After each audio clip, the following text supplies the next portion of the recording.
स्वाभिमानी शेतकरी संघटनेच्या वतीनं 5 मे रोजी राज्य सरकारनं काढलेला अध्यादेश शक्तीपीठ महामार्गाचा तो आम्ही जाळून या फडणवीस सरकारचा जाहीर निषेध केलेला आहे।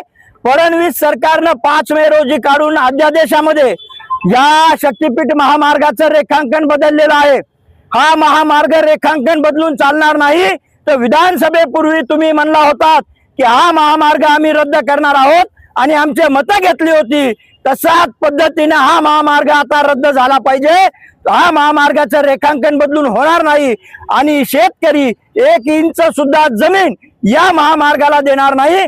फडणवीस सरकारला या महामार्गातून 50,000 कोटीचा घपला करायचा आहे आणि येणाऱ्या 29च्या निवडणुकीमध्ये हेच पैशामध्ये सरकार निर्माण करायचं आहे।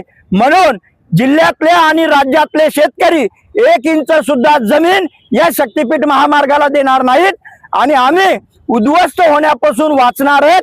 आमचा जीव जाईल परंतु मागा आता हटणार नाहीत। 1 इंच सुद्धा जमीन या महामार्गाला भेटणार नाही।